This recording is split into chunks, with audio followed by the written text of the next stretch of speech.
Belakangan ini, dunia tengah dibuat khawatir oleh potensi pecahnya Perang Dunia Ketiga. Berbagai konflik antar negara semakin memanas. Perang Dunia Ketiga merujuk pada konflik militer berskala besar yang terjadi di seluruh dunia setelah Perang Dunia I dan Perang Dunia II. Beberapa telah menerapkannya untuk merujuk pada konflik terbatas atau kecil seperti Perang Dingin atau Perang Melawan Teror. Berbicara tentang perang dunia maupun perang antar negara, kita tidak bisa mengabaikan seperti apa dampak yang mungkin disebabkannya. Mengingat ke belakang, Laos merupakan negara yang sampai saat ini merasakan dampak kekacauan Perang Dingin. Pernah menjadi medan pertempuran Perang Dingin, kini ia dikenal sebagai negara paling banyak dibom dalam sejarah. Negara paling banyak dibom dalam sejarah. Mengutip History.com, pembom Amerika menjatuhkan lebih dari 2 juta ton bom klaster di atas Laos. Itu lebih banyak dari semua bom yang dijatuhkan selama Perang Dunia II jika digabungkan.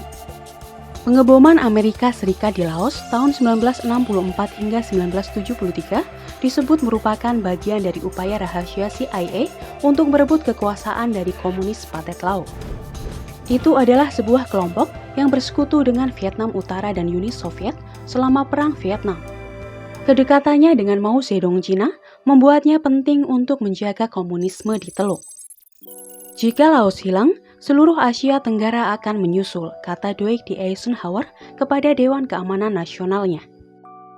Pengeboman Laos dipandang sebagai cara yang lebih aman untuk memotong jalur pasokan komunis ke Vietnam. Diperkirakan, 30% dari bom yang dijatuhkan di Laos gagal meledak karena benturan. Selain korban saat bom dijatuhkan, pada tahun-tahun sejak pemboman berakhir, sekitar 20.000 orang telah tewas atau cacat oleh sekitar 80 juta bom yang tertinggal. Berpengaruh bagi pertanian yang sebenarnya menjadi andalan perekonomian Laos. Melansir Britannica, perluasan lahan yang ditanami telah terhalang, sebagian besar disebabkan oleh sejumlah besar bom yang tidak meledak, yang mengotori lahan pertanian potensial. Akibatnya, hanya sebagian kecil dari total luas lahan subur negara ini yang dibudidayakan. Lahan tercemar bom menghambat investasi asing. Meski mengandalkan pertanian, Laos juga memiliki cadangan mineral yang cukup besar. Timah telah ditambang secara komersial sejak zaman kolonial dan tetap menjadi sumber daya utama. Gipsum telah menjadi penting sejak dekade terakhir abad ke-20. Sementara penambangan emas berkembang secara signifikan pada awal abad ke-21. Perusahaan asing juga mengerjakan deposit granit dan batu kapur negara itu.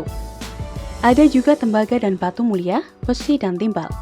Tetapi, banyak deposit mineral lainnya belum dieksploitasi secara sistematis.